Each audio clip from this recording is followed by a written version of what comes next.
All right, now we're going to begin connecting to our EC2 instances. In this lesson, we're going to focus on connecting into a Windows EC2 instance. One note with this, as with connecting into any EC2 instance, this is definitely one of the most problematic area of the course, because there's no way as an instructor we can have an idea of everything that you have running on your system to connect into this PC. So just understand, I'll give you some basic guidance and some troubleshooting steps and things to look for, but if you're not able to make it, just keep in mind, the goal of this course is not to remote into a specific EC2 instance. The goal of this course is to prepare yourself to practice for the CCP exam, okay? We don't need to remote into the different instances in order to pass that exam. So just keep everything in perspective. Work through the troubleshooting steps. If you're not able to get it, move on, and let's keep on going through the course. Just follow along with how we're doing the remote, understand the basic principle of how it works, and then move on. All right, so here we go. We're going to go to EC2 instance. Okay, so we need to check one thing before we create our Windows EC2 instance.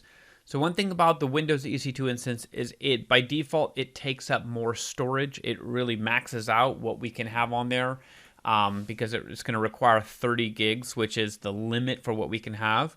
So we want to make sure that we don't have anything else on Elastic Block Store. We don't have any other volume. So let's just double check that, because we need all of our space to basically create this Windows EC2 instance. So we can see right here under, we're on EC2, we go down to EBS, Elastic Block Store, and we go to volumes, and there is nothing here. So this is perfect. We have no volumes, no snapshots. If we did have anything there, we could go ahead and make sure to go down here and delete the volume, but we don't have anything, so that way we know we're going to be able to have a fresh start.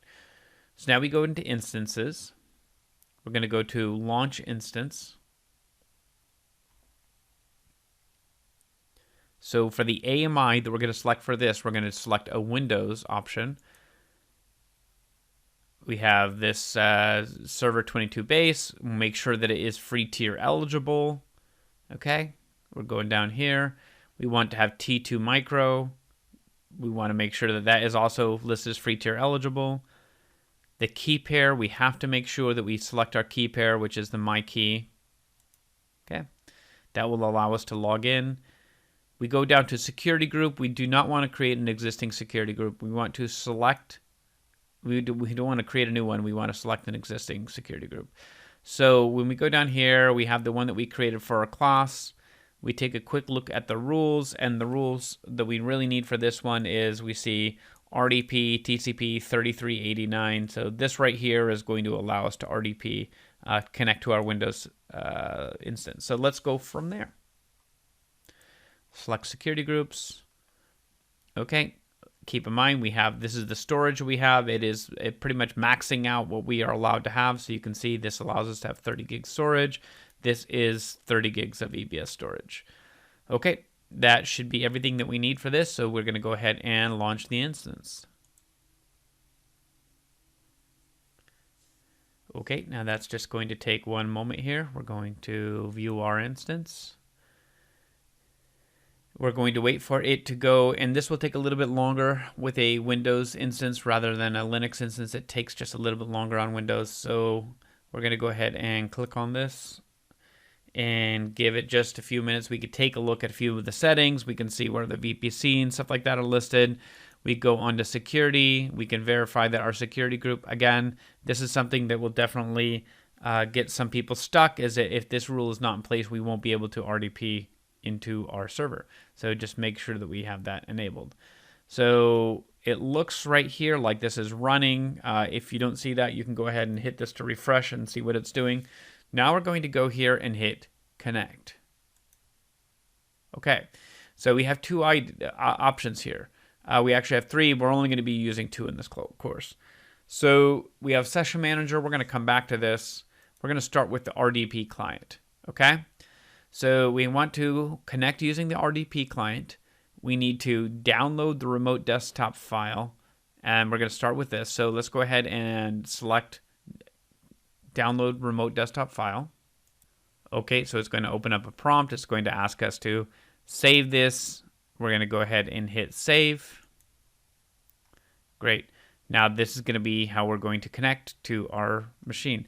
The next thing we need to be able to do is we know that the username is going to be administrator, but we need to get the password. So when we go to get password, we need to upload the key file. So we need to select the private key, the my key file. So when we go to the my key file, it should just be right there where we saved it. Perfect. Okay. So here we go. This is our key. And then now we can decrypt the password.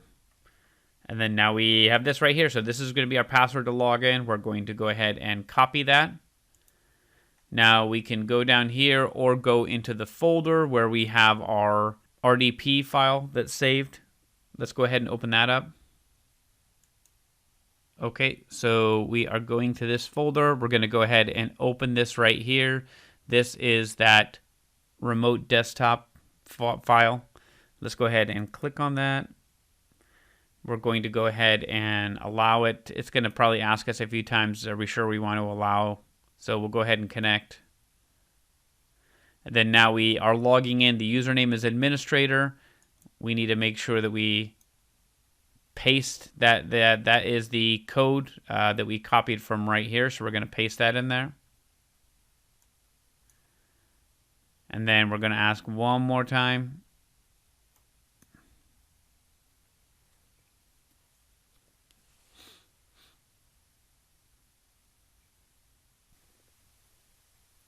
So we know that it takes just a minute for the servers to start up. It may take yours a few minutes. Windows EC2 instances, they take a little bit longer than Linux EC2 instances, so we just need to adjust our timing.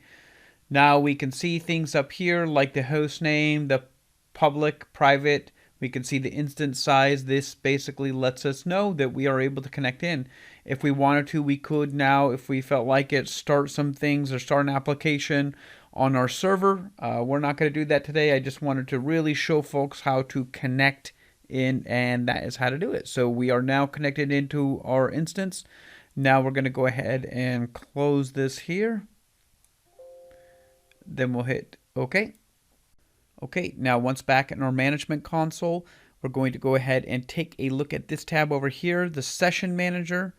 So it says that it's not able to connect to the session manager. We are not sure why. It kind of gives us a few things to take a look at here. But if we go into our instance, which is this right here, and then what we need to do is we need to go into actions. We need to go to security. We need to go to modify IAM role. So in order for this to work, we need to have a specific IAM role in place. And hopefully if you followed along from the roles lesson, then we should have this role system manager. If you don't have this listed in here, go ahead and review the roles lesson one more time, and it will show us how to create this role so that way that we can use it for our systems manager. So we click this. We say update IAM role. And then once we do that, we're going to click on the instance to go back into the instance type. We're going to look and see where it says IAM role. We have the role for systems manager that is assigned correctly. So let's go ahead and then restart the instance. Sometimes with the Windows instance, it needs to be restarted before it will take changes like this. So we'll restart it, and then it should come back up into running in just a few moments, and then we'll try to connect to it. So let's just wait for just a second for it to come back up, and then we'll attempt to connect to it again. All right, so now after letting it restart for a few minutes, and sometimes it can take 3, 4, 5 minutes, it'll say running, but we just need to give it a little bit of time. So in case it's not working, just wait a few more minutes. We go back to connect, and then we have Session Manager. We have the option to connect. Sometimes it'll show a little spinning wheel here, and it will keep on going. And if we click between the tabs, RDP client, and then back to Session Connect, then it will show us connect. So if it works, great. If not, know that it is sometimes inconsistent, so don't worry too much. But we go to connect.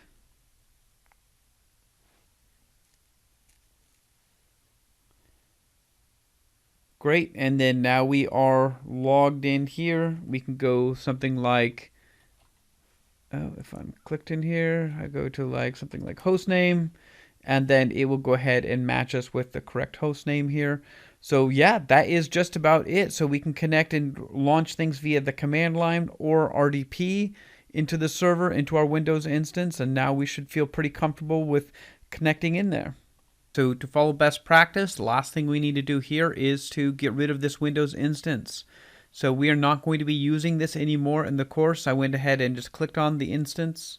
We go through here and we go to terminate instance. We want to make sure to terminate it. It should take it just a minute for it to go to shutting down and then finally to terminate.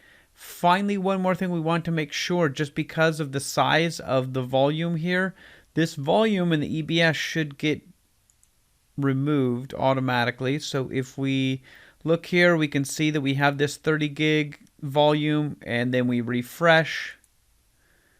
It went from in use to available, and then we should be refreshing just maybe one more time.